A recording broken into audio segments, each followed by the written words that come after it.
আল্লাহ রাব্বুল আলামিন 5 ওয়াক্ত ফরজ নামাজের আগে অথবা পরে কিছু সুন্নাত নামাজ রেখেছেন না রাখেন নাই?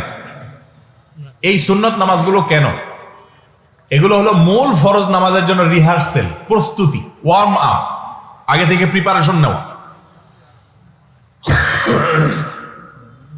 তো নামাজের জন্য প্রস্তুতিটা যদি ঠিকঠাক মতো হয়, সুন্দরভাবে হয়, ইনশাআল্লাহ নামাজে মনোযোগ ধরে রাখা যাবে। কিভাবে ঠিকঠাক মতো প্রস্তুতি করবেন? ওযুটা ভালোভাবে হইতে হবে, এর প্রভাব এবং এফেক্ট নামাজের উপরে পড়ে।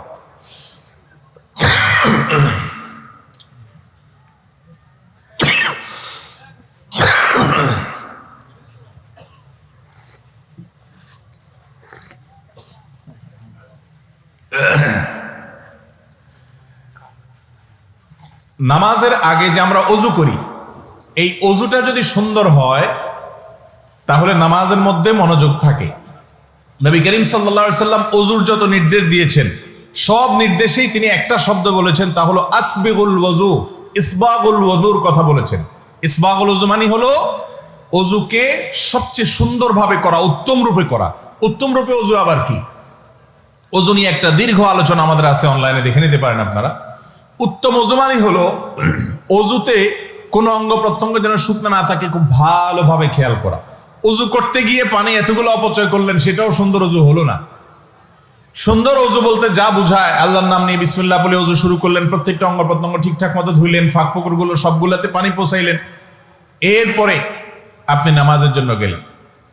নামাজের যথেষ্ট আগে থেকে দুনিয়ার সমস্ত কিছুর সাথে সম্পর্ক ডিসকানেক্ট করতে হবে, যথেষ্ট আগে থেকে, মিনিমাম 10-15 মিনিট আগ থেকে সকল কিছু থেকে সম্পর্ক ছিন্ন করতে হবে।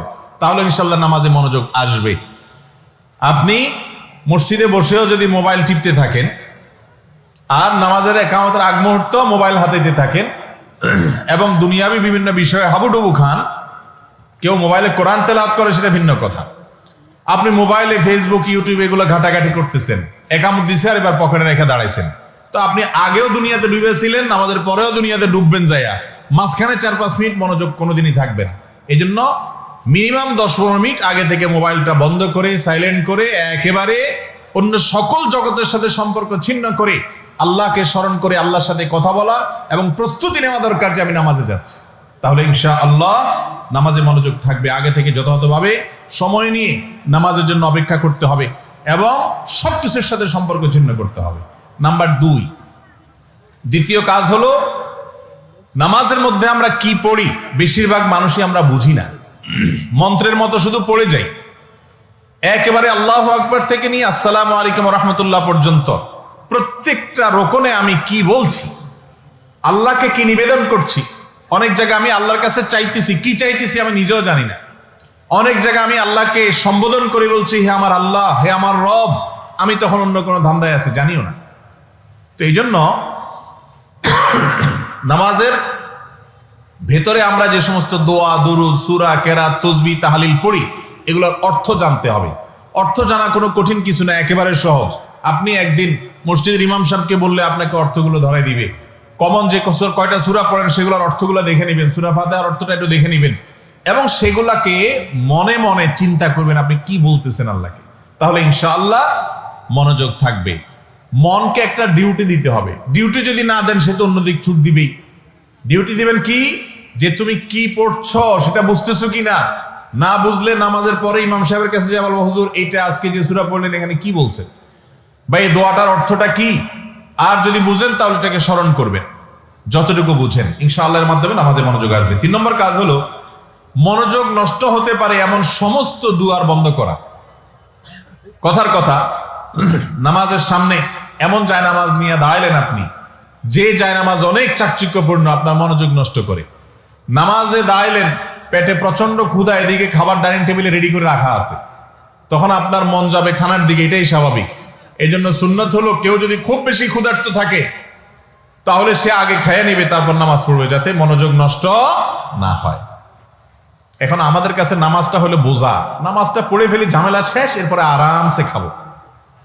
কেন আমরা এরকম করতে পারি না যে খানাটা একটা ঝামেলা শেষ করে ফেলাই, তারপর আরামসে নামাজ পড়বো?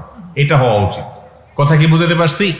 তাহলে নামাজে মনোযোগ ধরে রাখার জন্য 3 নম্বর করণীয় হলো মনোযোগ নষ্ট করতে পারে সেই সকল বিষয় থেকে নিজেকে দূরে রাখার চেষ্টা করা। নবী করিম সাল্লাল্লাহু আলাইহি সাল্লামকে একবার একটা জায়নামাজ দেওয়া হলো। এই জায়নামাজ ছিল একটু কালারফুল, বিভিন্ন কালার টালার কারুকার্য হয়তো ছিল। তখন তিনি বললেন, তোমরা আমাকে এমন জায়নামাজ দিলা যেটার এই কারুকার্যের কারণে আমার মনোযোগে ডিস্টার্ব হচ্ছে, এটা সরাও। একটা প্লেন কাপড় আনলেন, তারপর সেটার উপর নামাজ পড়ছে। তাহলে বোঝা গেল যে নামাজে মনোযোগ নষ্ট হতে পারে, এই সব বিষয়গুলো আগে কি করতে হবে? সরাইতে হবে। আজকাল মসজিদগুলোতে মাশাআল্লাহ পশ্চিম দিকের ওয়ালে এত চাকচিক্য, এত জাকজমক, এত ঝাড়বাতি এটা সেটা রাখা হয়। মুসল্লি মাশাআল্লাহ দাঁড়ায় ওই ঝাড়বাতি গনে এবং অন্যান্য ধান্দা করে। ঠিক না বেঠিক?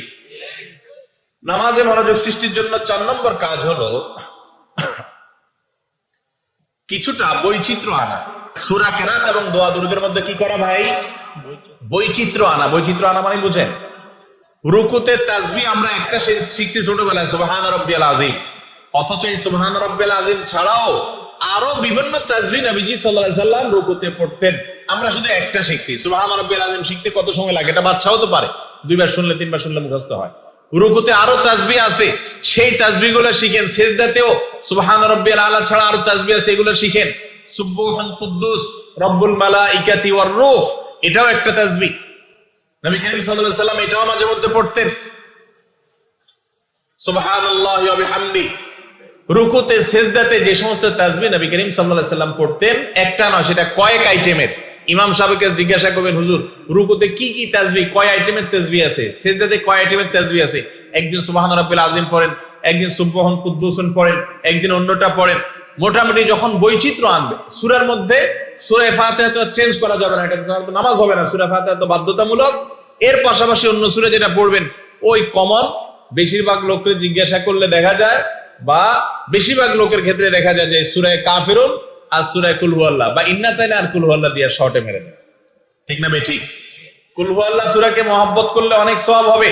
কোরআনের 3 ভাগের 1 ভাগ তেলাওয়াতের সওয়াব হয় কুল হুয়াল্লাহ সূরা পড়লে। কিন্তু এর মানে এই না যে আপনি হুলস্থুল করে পড়বেন এবং এটা তাড়াহুড়া করে ফাঁকি দেওয়ার জন্য পড়বেন, তাহলে সেই ফজিলত হাসিল হবে না। ভাইরা আমার, তাহলে নামাজের মধ্যে বৈচিত্র্য আনতে হবে। সূরা কেরাতের মধ্যে যে একদিন কুল হুয়াল্লাহ পড়েন, আরেকদিন আলাম তারা পড়েন, আরেকদিন আরেকটা পড়েন, নতুন নতুন জিনিস মুখস্থ করেন, সেটা নামাজের মধ্যে পড়লে মনোযোগটা সেদিকে যাবে ইনশাআল্লাহ বিইذনিল্লাহ। 5 নম্বর বুদ্ধি হলো রুকু এবং সিজদা এবং সমস্ত রোকনগুলোকে যত লম্বা করতে পারেন, এটাতে মনোযোগ আসবে। দাঁড়ায়া নরমালি আপনি হয়তো 30 সেকেন্ড, 40 সেকেন্ড, 50 সেকেন্ড থাকেন বা 1 মিনিট থাকেন, এটাকে আপনি একটু বাড়ান। আলহামদুলিল্লাহি রাব্বিল আলামিন আর রহমানির রহিম মালিকি ইয়াউমিদ্দিন। সূরা ফাতিহার প্রত্যেকটা আয়াতের পরে থামাটা সুন্নাত। নবীজি সাল্লাল্লাহু আলাইহি সাল্লাম বলেছেন, আল্লাহ তাআলা হাদিসে কুদসিতে বলেছেন, কাসামতুস সালাতা বাইনি ওয়া বাইনা আবদি নিসফাইন। আমি নামাজকে অর্থাৎ সূরা ফাতিহাকে আমার বান্দার মাঝে অর্ধেক অর্ধেক ভাগ করেছি।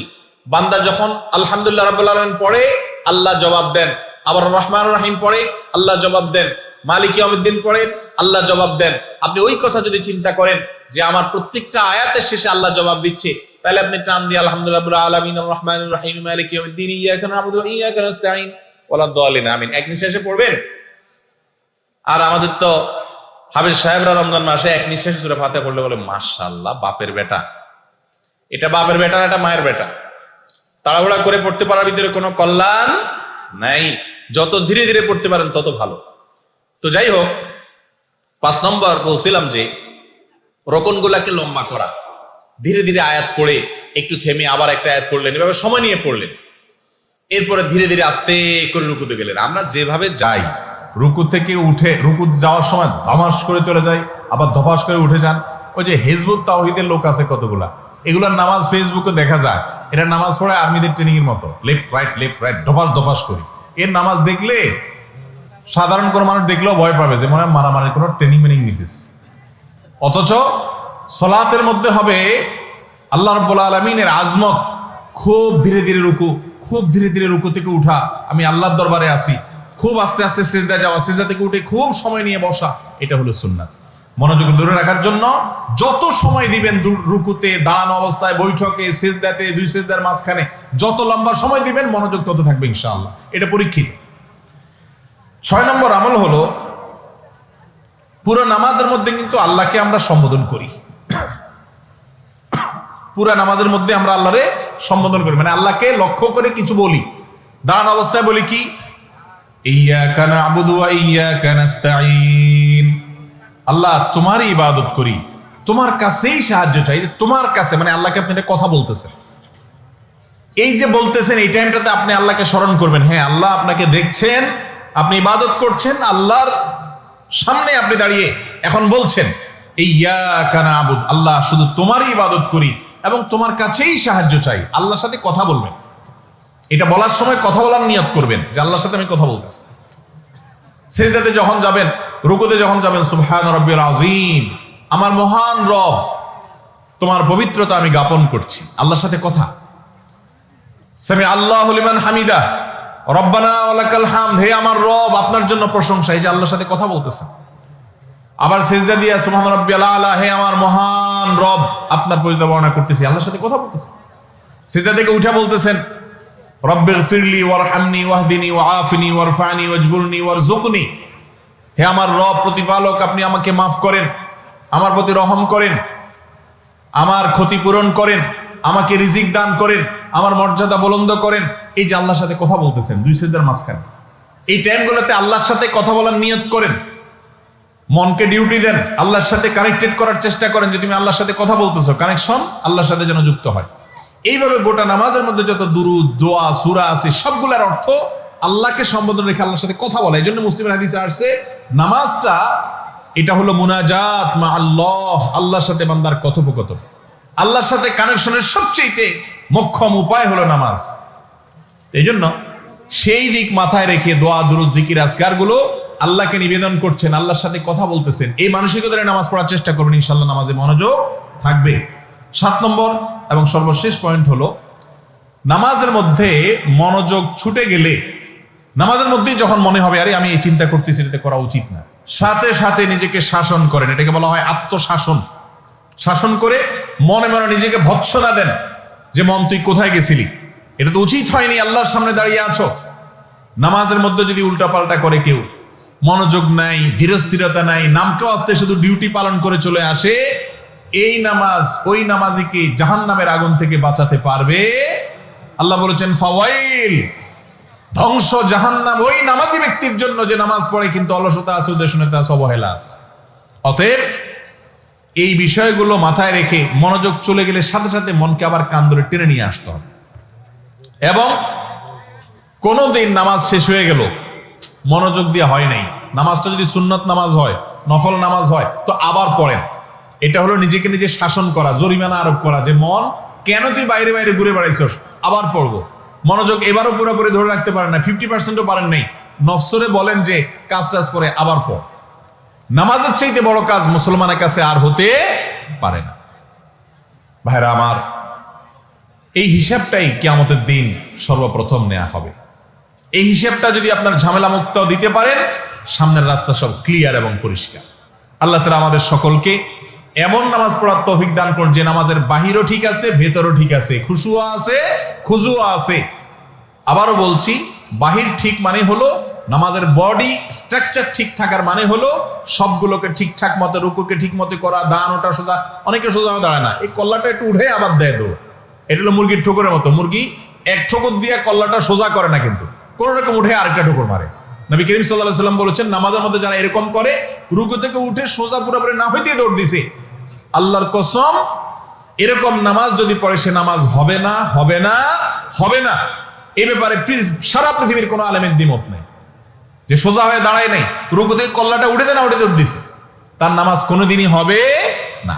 তাহলে নামাজের বাহিরটা ঠিক করব, রুকু সিজদাগুলো যেন ঠিকঠাক মতো হয়, সময় নিয়ে হয়, ধীরস্থিরতার সাথে খেয়াল করব, আর নামাজের ভেতর মনোযোগটাও ধরে রাখার চেষ্টা করব। তবে মনে রাখবেন, বাহিরটা ঠিক করা আমাদের কাজ, ভেতরটা আমরা চাইলেও সবসময় নিয়ন্ত্রণ রাখতে পারবো না, কারণ মন তো এটা উড়ে যায়।